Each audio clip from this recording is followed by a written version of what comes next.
जय हिंद साथियों। Physical education world में आपका स्वागत है। साथियों, अगर वीडियो को क्लिक कर लिया है तो हमसे जुड़े रहें। अगर क्लास पसंद आए तो लाइक और सब्सक्राइब कर देना। फिजिकल एजुकेशन से रिलेटेड किसी भी शिक्षक भर्ती एग्जाम के लिए ये महत्वपूर्ण क्लास होने वाली है। आप हमसे जुड़कर अपनी तैयारी को बेहतर और ज़बरदस्त बना सकते हैं। दोस्तों, आज की क्लास में मॉडल पेपर के 30 प्रश्नों को हम डिटेल्स के साथ में हल करेंगे और सारे डाउट्स को क्लियर करते हुए चलेंगे। तो दोस्तों, बढ़ते हैं अपनी क्लास की ओर। क्वेश्चन नंबर 1, भारतीय खेल प्राधिकरण का गठन कब हुआ था? तो दोस्तों, ये 1984 में हुआ था, याद रखिएगा। इसे ही स्पोर्ट्स अथॉरिटी ऑफ इंडिया कहते हैं और इसको शॉर्ट में साई कहा जाता है।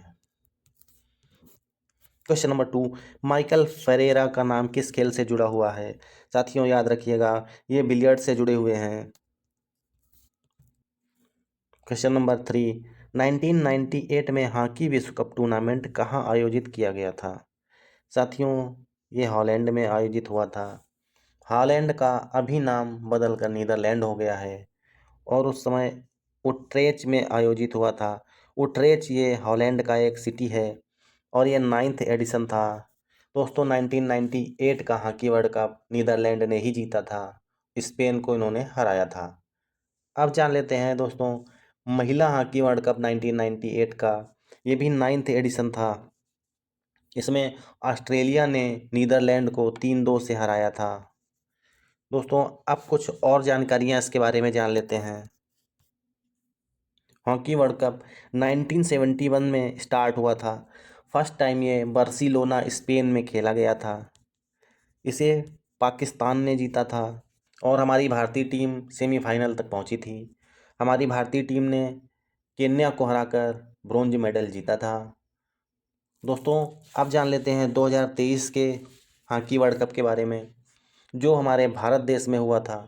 उड़ीसा की राजधानी भुवनेश्वर में हुआ था, जिसमें जर्मनी और बेल्जियम के मध्य में फाइनल मैच खेला गया।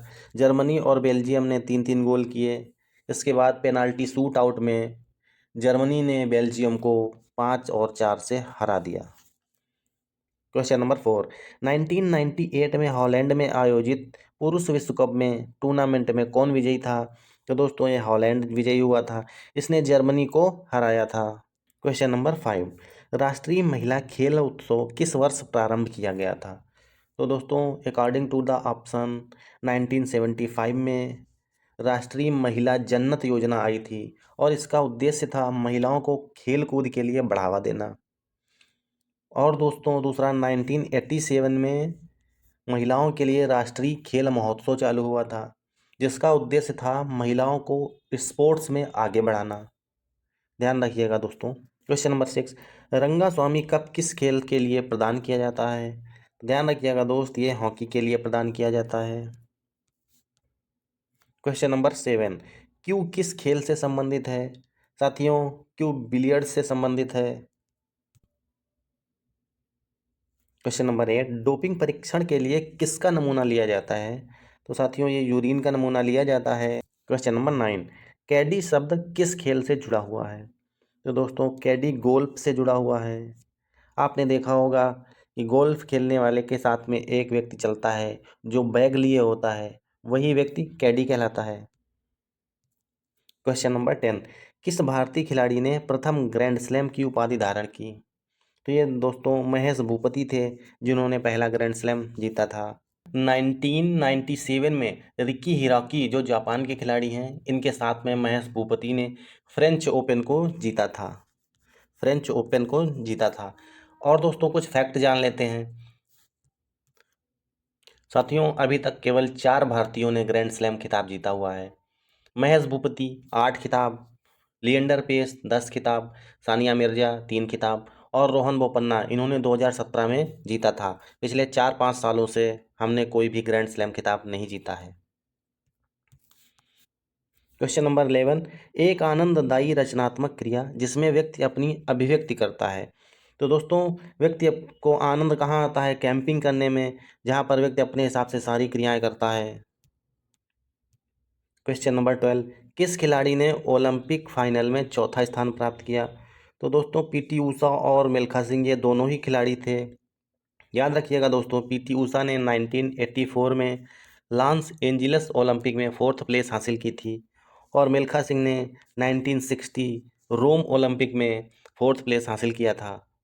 क्वेश्चन नंबर 13, उस भारतीय खिलाड़ी का नाम बताइए जिसने ओलंपिक खेलों में विभिन्न ट्रैक और क्षेत्रीय खेलों में फाइनल के लिए क्वालिफाई किया है। दोस्तों ये वेरी इंपॉर्टेंट क्वेश्चन आ गया है। क्यों? इसका जवाब उपर्युक्त सभी होंगे। मिल्खा सिंह, पीटी ऊषा और श्री राम सिंह, ये तीनों ही खिलाड़ी ओलंपिक खेलों के फाइनल के लिए क्वालिफाई कर चुके हैं। क्वेश्चन नंबर 14, वह कौन सा विश्वविद्यालय है जिसने सबसे अधिक बार माका ट्रॉफी जीती है? साथियों, माका ट्रॉफी का फुल फॉर्म होता है मौलाना अब्दुल कलाम आज़ाद ट्रॉफी। ये हमारे भारत के शिक्षा मंत्री थे। और ये माका ट्रॉफी जो है ये यूनिवर्सिटीज़ के बीच में खेली जाती है, जिसे सर्वाधिक बार गुरु नानक देव विश्वविद्यालय ने जीता है। और ये गुरु नानक देव विश्वविद्यालय अमृतसर पंजाब का है। क्वेश्चन नंबर 15, विश्व खेलों में सर्वोच्च पुरस्कार कौन सा है? साथियों, सर्वोच्च पुरस्कार ओलंपिक अवार्ड है। ये 1975 से दिया जा रहा है और 2024 में ये अभिनव बिंद्रा को दिया गया है।